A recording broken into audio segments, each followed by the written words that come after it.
Pierre-Jean Rochette, bonjour. Bonjour Gilles. Donc vous êtes le maire de Bouin, vous êtes chef d'entreprise et un petit peu à la surprise générale, vous êtes candidat à ces sénatoriales 2023. Avant de vous poser un certain nombre de questions sur ces élections sénatoriales, moi j'avais envie de savoir un peu pourquoi on dit beaucoup aujourd'hui que les jeunes s'intéressent peu à la politique, pardon. Et je vois que vous êtes jeune. Encore, j'étais plus jeune au début quand même. Qu'est-ce qui vous a donné envie de vous engager en politique? Ce qui m'a donné envie de m'engager en politique, c'est la volonté d'essayer de changer les choses. En 2014. Je suis arrivé à la mairie de Bouin-sur-Lignon avec plein de bonnes intentions, l'envie de faire bouger le cadre et de donner une nouvelle impulsion à cette commune. Je crois que nous y sommes arrivés. Par contre, je m'aperçois que faire bouger les choses sur les lignes plus hautes, dans les instances au-dessus des communes, c'est quand même très compliqué. Et vous qui avez les deux pieds dedans, j'ai envie de vous dire, finalement, comment vous le sentez ce blocage? On est dans des habitudes, on est dans des réseaux, on est dans des, comment dire, on est dans des créneaux qu'il ne faut pas dépasser, quoi.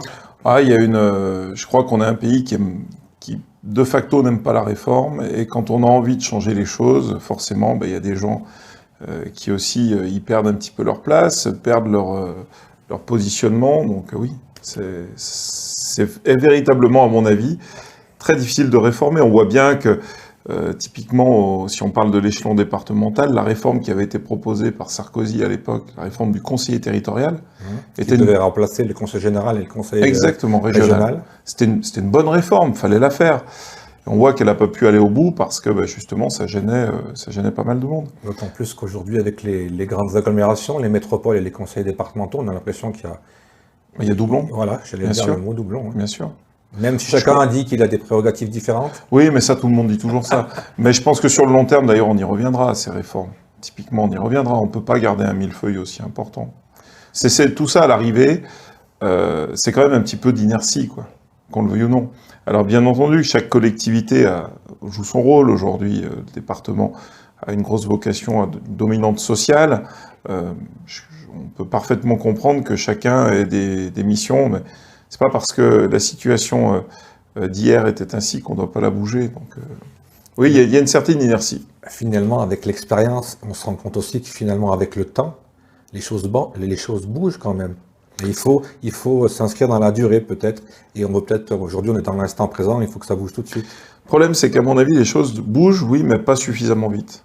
Ouais. Parce que les problèmes de la société, les problèmes que nous avons aujourd'hui, s'accélèrent, eux, à une vitesse plutôt exponentielle.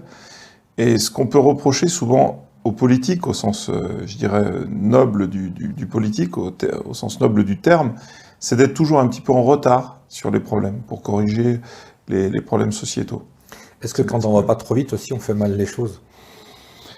Je crois qu'il y a quand même un fossé entre aller trop vite et ne pas aller suffisamment vite. Notre pays, ça fait 40 ans qu'il a du mal à se réformer, quoi.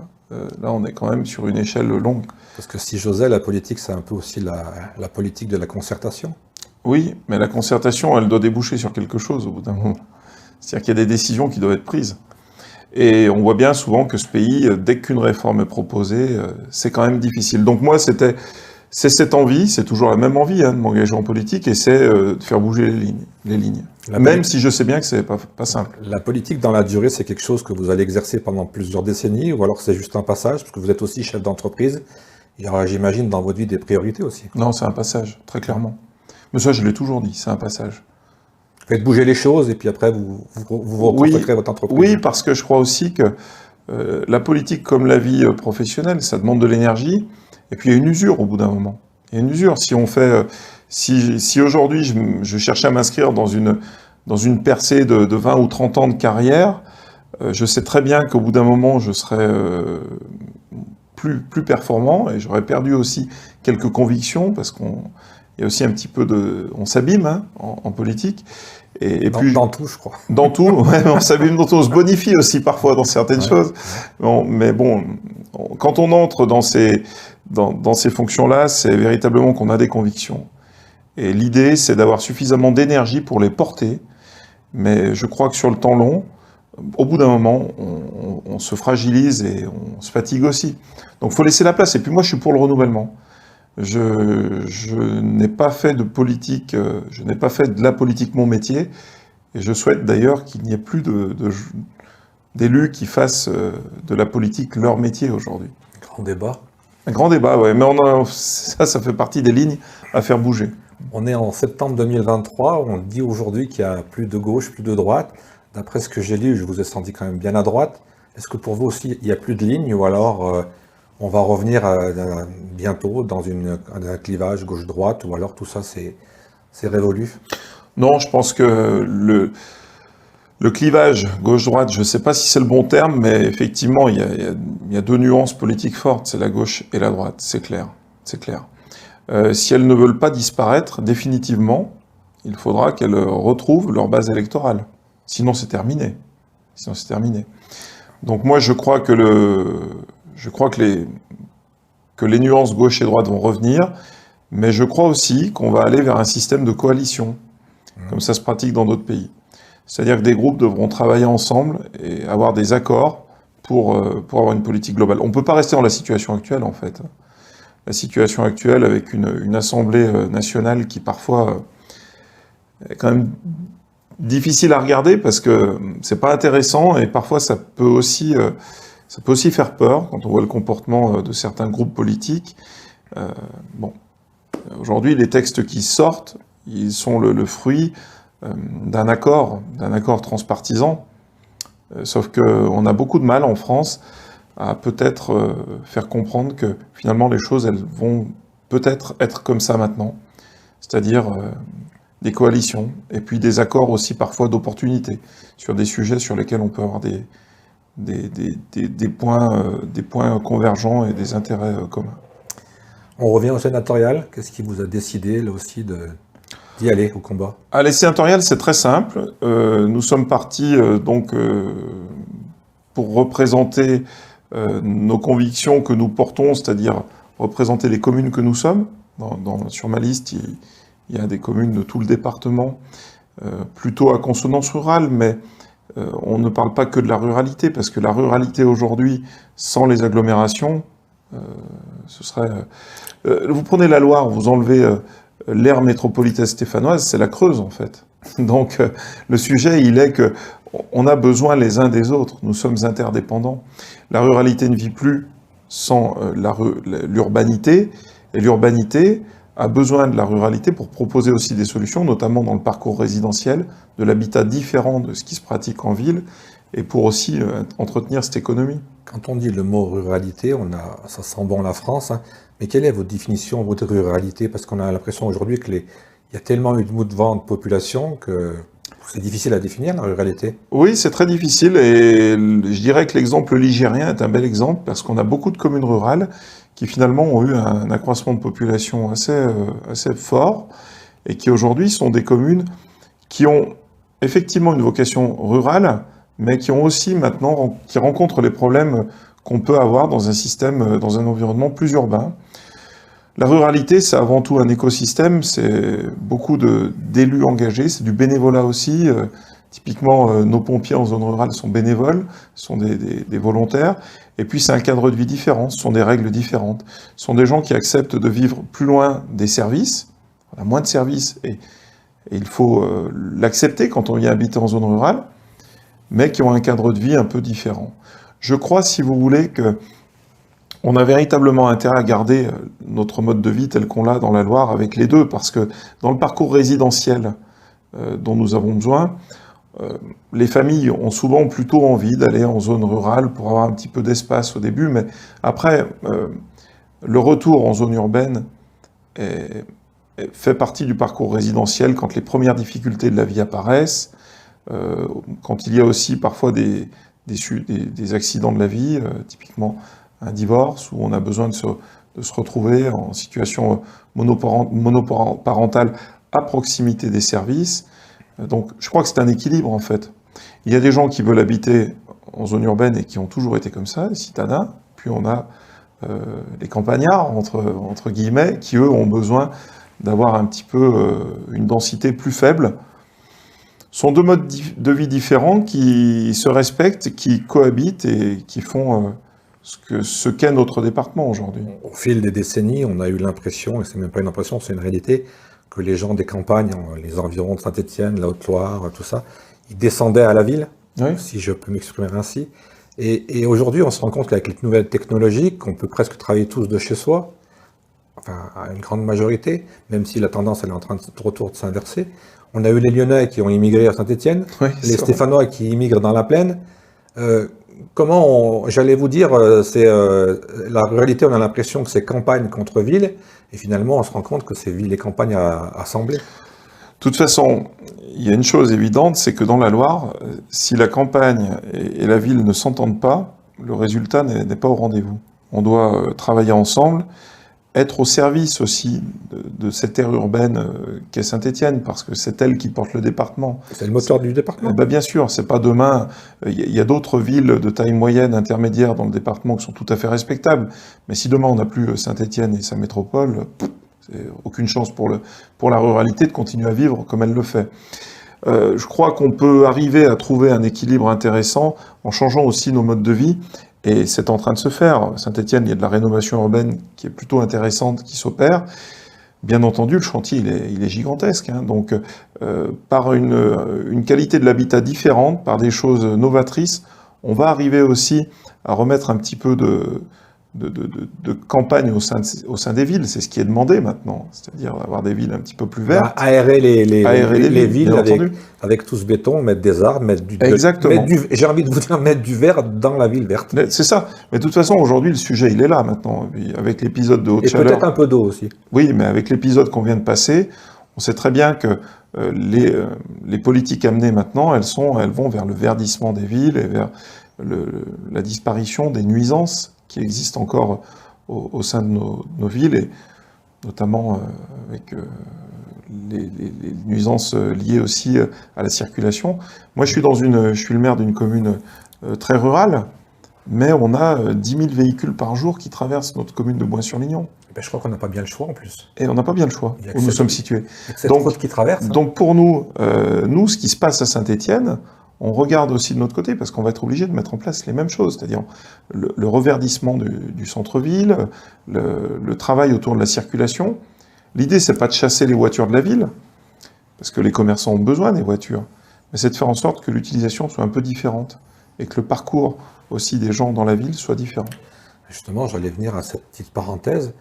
Vous parlez de cette rue qui traverse la ville. Moi, je vois beaucoup en voyageant, en me déplaçant, je vois beaucoup de villes et de petits villages qui disent stop, on en a marre des camions, des voitures, il faut faire une déviation. Et quelques années après, ils ont fait la déviation et les commerçants, ils pleurent parce qu'ils n'ont plus personne. Bien sûr. Donc, quel est le juste milieu? Le juste milieu, déjà, concernant les poids lourds, il y a une hypocrisie. Hein. C'est que aujourd'hui, on a pratiquement les trois quarts du trafic qui emprunte ces routes départementales ou nationales, qui est un trafic d'opportunités, économique, de dumping social, qui ne veut pas payer l'autoroute. La place des camions, c'est sur l'autoroute. Moi, je suis bien entendu élu et candidat, mais j'ai tous mes permis poids lourds. Autocar, poids lourd, super lourd. Et j'ai fait ce travail, je sais de quoi on parle. C'est même pas agréable pour les chauffeurs routiers, conducteurs de poids lourds, d'être dans des petits villages avec leurs camions. Aujourd'hui, c'est toujours évident de passer en plus. Tout à fait. Il y a des endroits où c'est... Exactement. Leur place est sur l'autoroute et les contraintes. D'ailleurs, je sais que ça va peut-être pas plaire à tout le monde ce que je vais dire, mais le sujet de l'écotaxe était un sujet qui reviendra forcément sur la table à un moment ou à un autre. Parce que c'était fait pour contraindre justement les poids lourds à sortir des routes départementales et nationales. Moi, je crois que si vous voulez, les transporteurs qui continuent à traverser les petits villages pour gagner quelques centimes au kilomètre, tout ça, ça doit disparaître. Le prix du transport doit être payé de manière à ce que les véhicules puissent se retrouver sur l'autoroute. Si déjà on annihile cette partie de trafic un peu parasite, ça change véritablement la donne. Alors on revient au sénatorial, on explique un petit peu pour les gens qui ne maîtrisent pas tout à fait cette élection. C'est les grands électeurs, oui. Et ce n'est pas une liste de personnes, c'est une liste complète. Donc il y a 6 personnes, un homme, une femme, un homme, une femme. Est-ce que vous avez eu des difficultés ou ça a été relativement facile de composer cette équipe? Non, ça n'a pas été simple. D'ailleurs, nous avons démarré la campagne avec une équipe incomplète. Et nous avons complété l'équipe au fur et à mesure des rencontres dans les communes de gens qui ont adhéré à nos idées et qui nous ont dit suite à la proposition de main tendue que nous avions faite, qui nous ont dit « Ok, on est d'accord pour venir, parce que les valeurs et les idées que vous portez nous semblent intéressantes. » À votre conférence de presse, vous avez beaucoup parlé d'indépendance. Vous aviez même parlé que si vous êtes élu, vous serez dans un groupe indépendant au Sénat. Oui. Est-ce que vous pouvez nous expliquer exactement comment vous allez gérer ça si vous êtes élu? Alors, nous avons... Pour que votre voix porte. Hein. Oui, oui, bien sûr. Bah, nous avons tout de suite pris l'engagement de rejoindre le groupe des indépendants. C'est un groupe qui est emmené par Claude Maluret, ancien maire de Vichy. Ministre aussi, il me semble. Et, alors, on me posait une je crois qu'il a été ministre. Mais je regarderai sur Wikipédia tout à l'heure. Je dis beaucoup de bêtises. Mais je crois qu'il a été ministre. Mais bon, président de ce groupe, Claude Maluret, qui est une personnalité, et qui a décidé que dans ce groupe des indépendants, il n'imposerait jamais à ses membres de consigne de vote sur les sujets qui étaient présentés. C'est ce qui nous a plu, et c'est d'ailleurs le seul groupe au Sénat qui n'impose pas de consigne de vote. Si vous siégez chez PS, enfin, j'aurais tendance à dire la sphère NUPES, Renaissance ou LR, il y a des consignes de vote sur chaque proposition de loi. Chez les indépendants, vous n'avez pas de consigne de vote. Chez les indépendantistes, chez les indépendants, pardon, lapsus révélateur. On n'est pas encore en Corse. Lapsus révélateur. Chez les indépendants, vous n'avez pas de consigne de vote. C'est-à-dire qu'à chaque projet de loi, vous votez librement. En fonction de vos idées. Sans calcul politique. Sans calcul politique. Mais nous, le calcul politique, il va être vite réglé parce que nous allons mettre en place un système de votation dans la Loire pour les grands électeurs. C'est-à-dire qu'on on va porter la voix des grands électeurs. Sur chaque grande réforme, on fera un vote électronique des grands électeurs qui accepteront... Une sorte de référendum? Exactement. Exactement. Électronique, ça ira très vite. On expliquera la loi, on demandera aux grands électeurs votre point de vue, êtes-vous favorable, défavorable à cette loi, et on se pliera à leur vote, à leur décision. Ça veut dire que si vos électeurs, ils sont, mettons, je vais dire pour, et vous, foncièrement, vous êtes contre, vous allez quand même aller contre vos idées? Bien sûr, bien sûr. Mais c'est aussi ça le rôle du sénateur, c'est de porter la voix des Ligériens. Là, on a une chance. On a une chance, il n'y a que sur le Sénat qu'on peut mettre en place ce système. On connaît nos électeurs, on peut les inscrire dans ce système. Donc là-dessus, on a une liberté qui est quand même assez extraordinaire. Je ne comprends pas d'ailleurs que ce système n'existe pas déjà, parce que c'est finalement redonner du pouvoir décisionnel au local au niveau national. Et on le fera sur toutes les grandes réformes sociétales, et puis sur toutes les grandes réformes qui concernent aussi la vie des communes, parce que le Sénat, c'est avant tout le Parlement des territoires. J'allais dire les sages. Les sages, oui. Alors moi, je ne sais pas si je suis un sage, on verra. Je n'ai pas cette réputation d'être toujours très sage. Vous avez dit donc indépendance, mais finalement, vous avez deux partis chez lui, hein, Horizon et... de soutien. Et Renaissance, hein, le nouveau parti En Marche, qui s'appelle Renaissance, si je ne dis pas de bêtises, qui vous soutiennent. Comment ça se situe? Si vous allez voter contre eux, si ils vous soutiennent, et dans quelques mois, vous pourriez voter contre une proposition de loi? Parfaitement, oui, tout à fait. C'est-à-dire que... C'est pas un paradoxe, là aussi? C'est pas un paradoxe dans le sens où on accepte les soutiens, bien entendu, qui nous sont faits, parce que déjà, ils sont quand même pas si nombreux que ça. Mais l'engagement qu'on a pris avec nos électeurs, on peut pas le renier, quoi. C'est-à-dire que ce sont eux qui vont nous élire. Et aujourd'hui, nous, même si, bien entendu, on accepte les soutiens, c'est forcément, ça nous fait plaisir, parce qu'on n'a pas eu pléthore d'aide. Hein. Je ne vous cacherai pas que au niveau des grands élus, entre guillemets, locaux, notre candidature n'a pas été très bien perçue. Donc ceux qui veulent nous soutenir, c'est avec grand plaisir. Par contre, ne partant pas non plus sous la bannière d'un parti politique, on s'accorde une certaine liberté dans la décision qui sera celle des Ligériens. Ça veut presque dire que c'est un soutien amical? Oui, c'est un soutien amical. Un grand poids? Si, ça a un poids quand même, si vous voulez, mais c'est un soutien. Alors, quand un bataillon, notamment, je le connais avant qu'il soit, et que je sois moi-même élu, on se connaît depuis très longtemps, Éric Berlivet aussi, c'est un soutien très amical, mais bien entendu que ces soutiens, ils comptent pour nous. On sera dans une démarche bienveillante vis-à-vis de ce qui est proposé, mais nous respecterons le choix des grands électeurs ligériens. Je crois aussi que sur ces sujets de loi, de réforme, pour qu'elles puissent passer plus facilement, il faudrait aussi qu'on apprenne à les expliquer, ces réformes. Pédagogie, j'ai dit ouais, ça. Tout à fait. Parce que bien souvent, elles sont expliquées par BFM TV, par des médias qui ont le mérite d'exister. Des techniciens qui... Elles sont elles sont présentées sous des aspects toujours très clivants. Et je pense que si on avait le temps d'expliquer les choses, et ça on prendra le temps de le faire, une fois élu, pour expliquer aux grands électeurs de quoi il s'agit, en allant dans le détail, et je pense que les résultats d'ailleurs de ces votations, en quelque sorte, si je reprends le terme suisse, mais qui correspond bien à ce qu'on veut faire, permettra parfois d'avoir une réponse un peu différente de l'opinion publique, parce que l'explication et la pédagogie autour de ces lois aura été faite.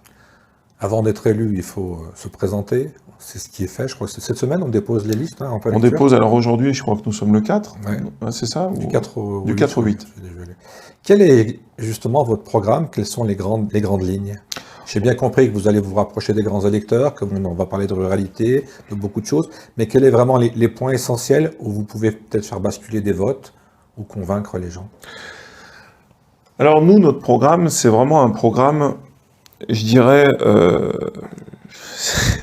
si on est un peu dans le romantisme, j'emploierais le terme coup de foudre, parce que soit ça match direct, soit ça colle pas, quoi. Mais souvent ça match par rapport à une personne, pas souvent par rapport à des idées. C'est vrai.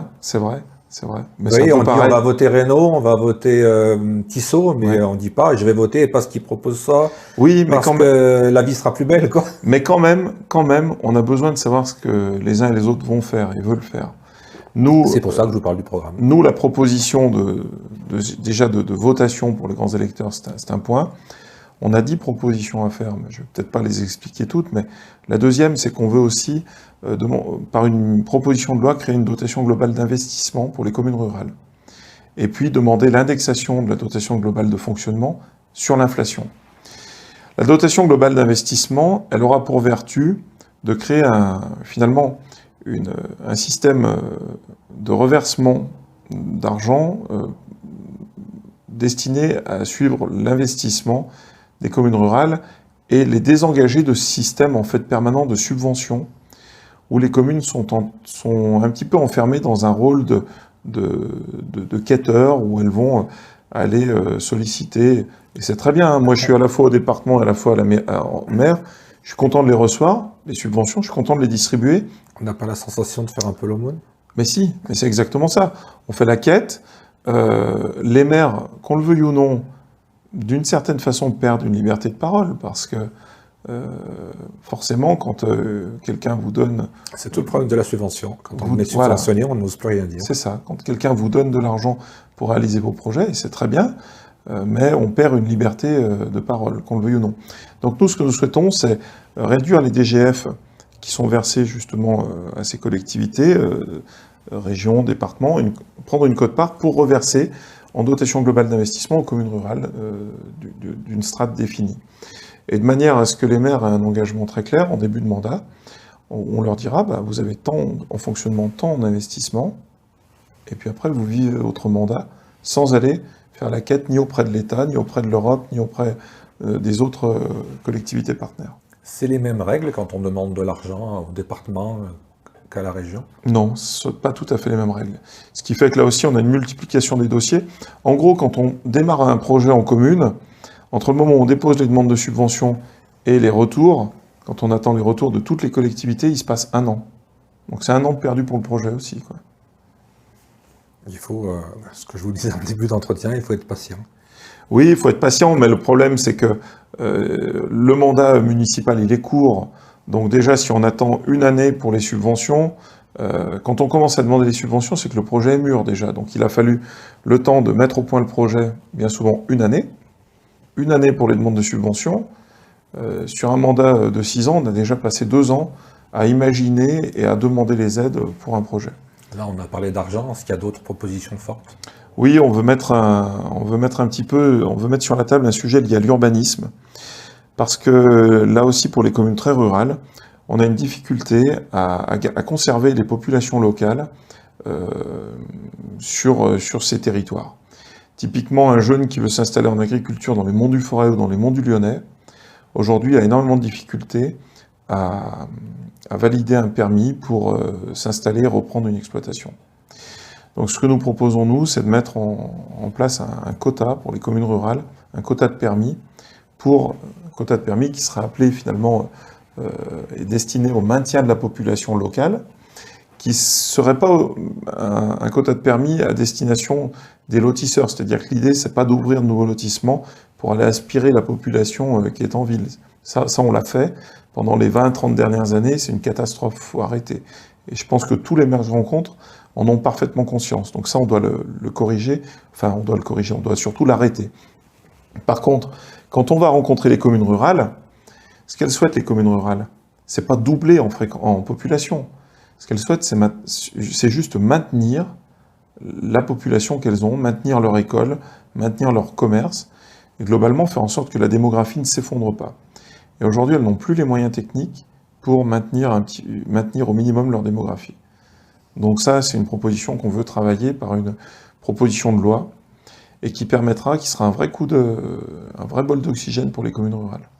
Si vous êtes élu, ça serait que pour un mandat, ou alors, je ne parle pas au niveau de la carrière politique, hein, mais au niveau des projets, il faudra plusieurs mandats pour être sûr d'aller au bout de vos convictions et de vos projets. Alors au niveau des projets, on peut les passer dès le premier mandat, hein. Ça peut se faire très rapidement, ça c'est juste le travail avant de sortir une proposition de loi qui est long, mais ça on peut le faire dès le premier mandat, il n'y a pas de blocage là-dessus. Après, faire un mandat ou plus, aujourd'hui, je suis dans l'incapacité de vous le dire, parce que il faut se projeter aussi. J'ai du mal à m'imaginer ce qu'est encore véritablement la charge de travail du Sénat et finalement les possibilités que nous aurons. Et le fait de faire un mandat ou deux, parce qu'après je ne me vois pas en faire plus en toute franchise, dépendra aussi beaucoup de ce qui va se passer dans le pays. On a les élections municipales, on a les présidentielles entre-temps. 26 et 27. Voilà. Que va-t-il se passer au niveau national, au niveau de la présidentielle? C'est un sujet qui sera déterminant pour le rôle des deux chambres, Assemblée et Sénat, et l'avenir aussi des sénateurs et de comment ils se projettent pour la suite. Si vous êtes élu, quel mandat vous allez abandonner? J'abandonnerai le mandat de conseiller départemental et le mandat de vice-président à Loire-Forêt Agglomération.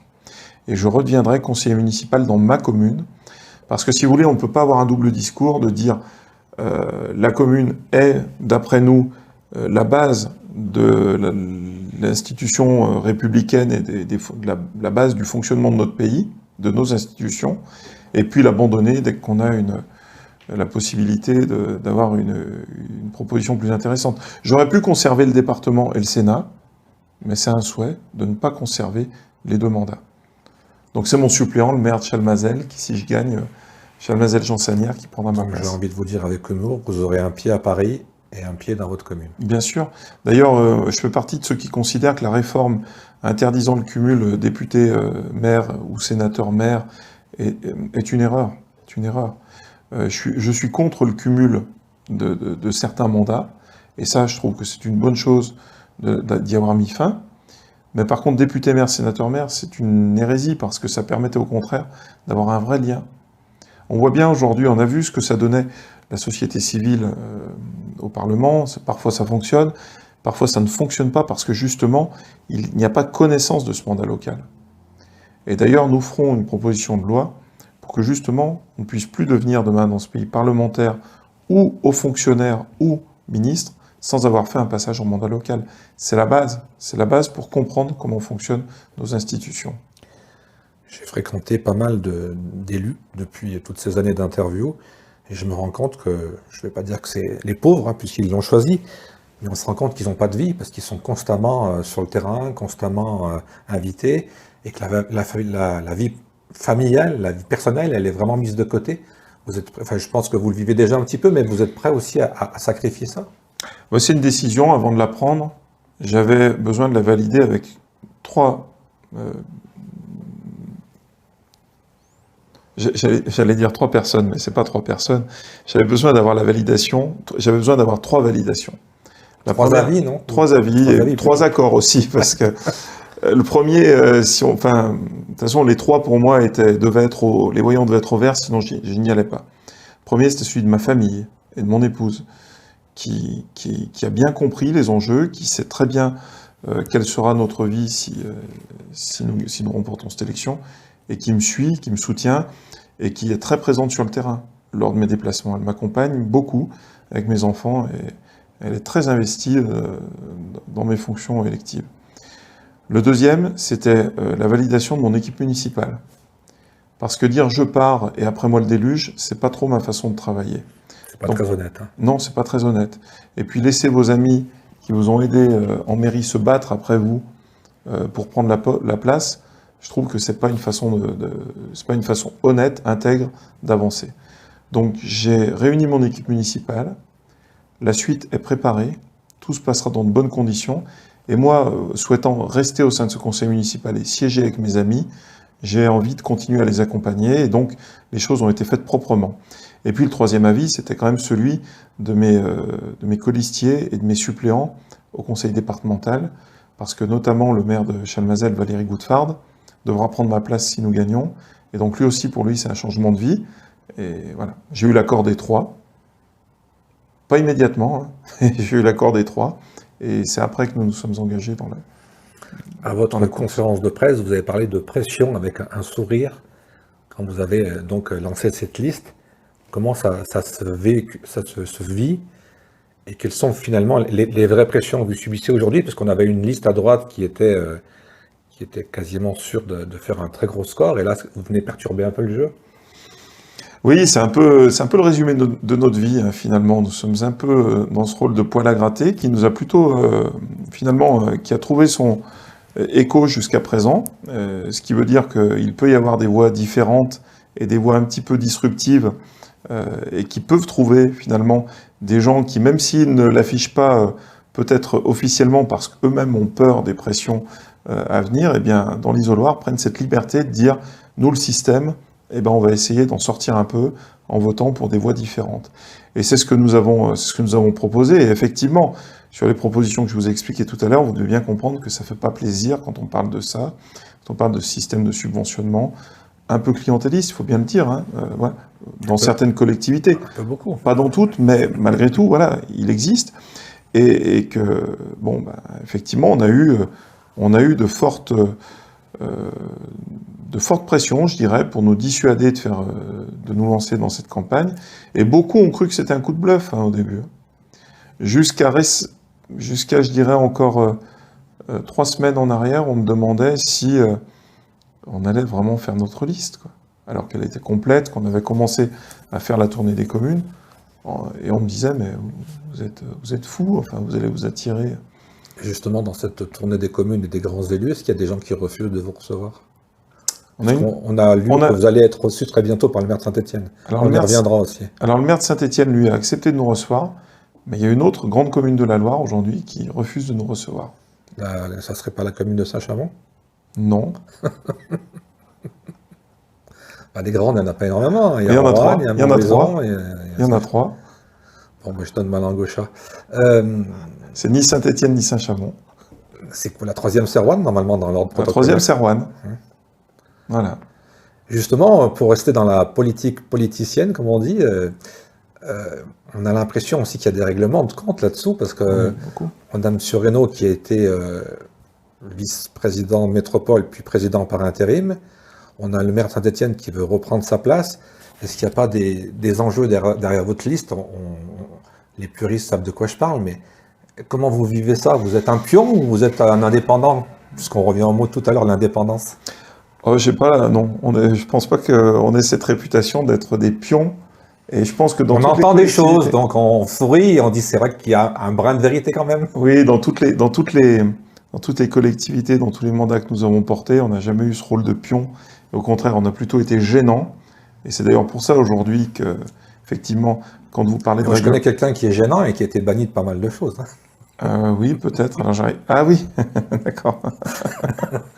Oui, mais vous avez gardé votre liberté. Ouais, mais ça coûte cher, hein, par contre. Oui, mais moi, si vous voulez, la différence avec beaucoup de gens, c'est que moi, demain, si ça s'arrête, je vis pas de ça. Moi, je vis pas de la politique. C'est sûr. J'ai mon travail à côté et que j'adore. Et je fais pas de la politique pour me dégager de mon travail. Donc moi, demain, j'ai jamais vécu de mes indemnités, contrairement à beaucoup qui font de leur vie une carrière politique et professionnelle en même temps. Donc moi, on ne m'impose pas vraiment grand-chose. Après, que nous ayons eu des règlements de compte, oui, mais plutôt à mon égard au niveau du département. Parce qu'effectivement, on nous accuse d'être partis en dissident. Ça me fait quand même doucement rigoler, quoi. Doucement rigoler. quand l'histoire du département est faite que de dissidence, y compris sur la dernière élection du président, qui a été lui-même dissident, et qu'auparavant, il y avait toujours plusieurs, entre guillemets, écuries départementales qui se présentaient au sénatorial. Pourquoi aujourd'hui, il n'y en aurait qu'une? Enfin, je trouve que ce serait une régression de dire, je veux tout le monde en rang d'oignon, là, le doigt sur la couture du pantalon, et qu'une seule liste. Enfin, je veux dire, les gens ont besoin de s'exprimer. Vous voyez que je suis long à la détente, je viens de comprendre, Juan. C'est parfait, l'important c'est d'y arriver. Je viens de comprendre. Ouais. D'ailleurs, on devrait avoir une des candidates très bientôt à ce micro aussi, si tout se passe bien. Très bien. Oui, quand on est aux affaires, on s'aperçoit que faire bouger, ne serait-ce qu'un détail dans la vie d'une commune, c'est lourd, c'est compliqué. Dans tous les domaines. Et dans tous les domaines. Donc, mais on ne peut pas non plus tout jeter, tout balancer en disant, à cause de cet événement, on réduit à néant le travail qui a été fait. Le travail qui a été fait, il est considérable, il est gros, et il est surtout, c'est un travail de visionnaire, parce qu'il y a des choses, des pierres qui sont posées pour les 20 prochaines années. Vous voyez, quand on voit le temps que mettent les gros projets d'aménagement, de réaménagement urbain sortir, il faut tout le temps avoir des maires bâtisseurs et visionnaires. C'est ce qui fait que la dynamique s'inverse sur le temps long. Et ça, moi, je l'oublie pas, parce que, si vous voulez, la critique est facile, l'art est difficile. Oui, mais la critique fait partie de l'art français. Tout à fait. Si on ne critique pas, on n'est pas français. Mais... Alors, les Français, je dirais, sont plutôt râleurs, en fait. Oui, plutôt râleurs. Râler, critiquer, ils aiment bien critiquer. Oui, mais... C'est français. Il faut aussi que la critique soit constructive. Je trouve que c'est bon enfant. Mais ça peut toujours avancer. Parce que quand on vous fait une remarque déplaisante, même si vous le prenez mal sur l'instant, avec le recul, vous dites finalement, il y avait peut-être un petit peu de vrai. Oui, mais elles ne sont pas toujours constructives, les critiques. Ah oui, mais on est tellement nombreux. C'est un peu le sujet, il faut qu'on aille vers des choses un petit peu plus construites. Disons qu'on a trop tendance à s'enflammer aujourd'hui avec les réseaux et qu'il faudrait peut-être laisser passer un peu. Mais bien entendu, les réseaux sociaux font beaucoup de mal. Justement, pour conclure, votre communication, elle se passe comment pour cette élection? On a du mal parce que n'ayant pas, comme je vous l'ai dit, de parti politique derrière nous, on n'a pas tout le staff qui nous accompagne. Donc le tract que j'aurais dû vous envoyer il y a longtemps, on en a la 11e version, on le relit nous-mêmes, on l'envoie nous-mêmes, on fait la mise sous pli, tout de manière assez artisanale. Et sur les réseaux, on va démarrer une page Facebook, mais on est un petit peu... On a la bourre, quoi. Mais en fin de compte, ce qu'il faut bien comprendre, c'est qu'on n'a personne derrière nous qui nous aide, quoi. Donc... Vous voulez dire les grandes structures? On n'a pas de grande structure politique derrière nous qui nous aide à faire la campagne. Parce que j'ai bien vu que vous aviez accès à tous les médias.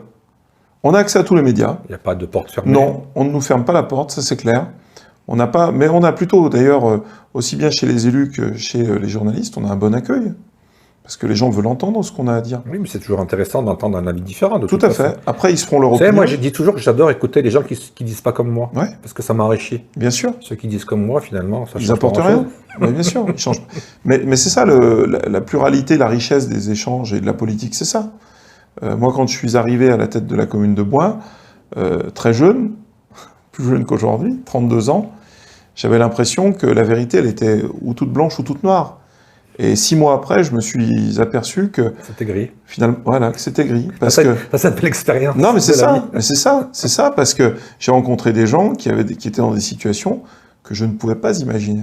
Mais souvent, le problème de la société, et en plus de ces réseaux-là, c'est qu'on juge les gens sur une apparence, sur un mot, sur... Vous voyez, moi, j'avais un a priori sur vous. Il tape dur chaque fois. Il y a des moments où j'étais presque à la limite de dire il m'énerve. Ah. Et je vous ai rencontré et j'ai trouvé quelqu'un d'intéressant. Alors ça me fait plaisir, c'est la bonne nouvelle. On n'a pas forcément les mêmes idées. C'est la bonne nouvelle. Même si aujourd'hui je ne sais plus quelles idées j'ai, parce que le monde évolue et que c'est compliqué. Mais j'adore le personnage. Ah, ça me fait plaisir. Mais vous n'avez pas de chance. C'est pas une déclaration d'amour. Non, vous ne risquez rien. C'est MMS, comme on dit, mes meilleurs souvenirs. On est dans la plaisanterie, là. Je continue, je ne sais plus ce que je voulais dire.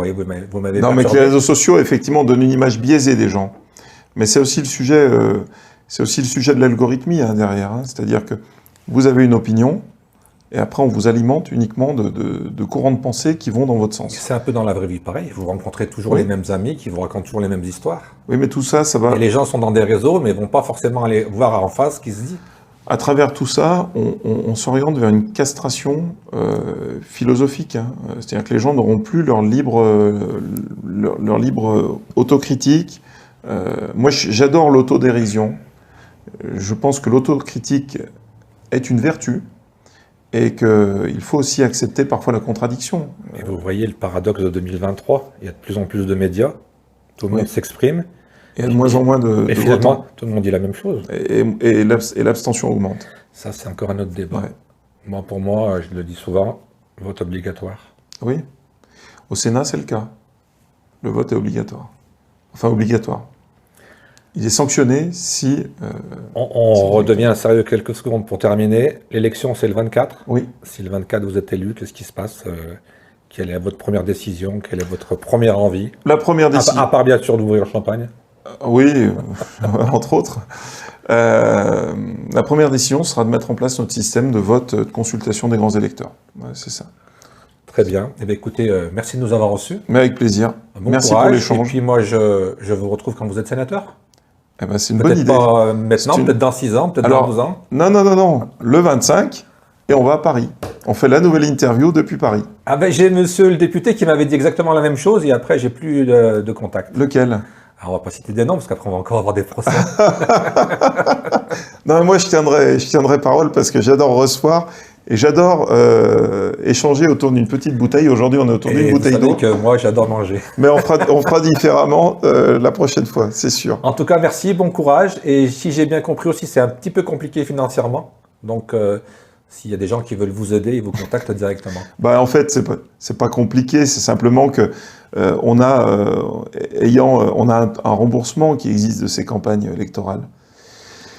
Mais étant donné que nous sommes partis très tard, nous sommes obligés d'avoir une campagne un petit peu plus coûteuse pour arriver à toucher. Bon, mais on va s'en sortir. C'est pas véritablement trop compliqué. On vous revoit quand vous êtes sénateur. Ah ben exactement. On va faire ça. Merci beaucoup. Merci à vous.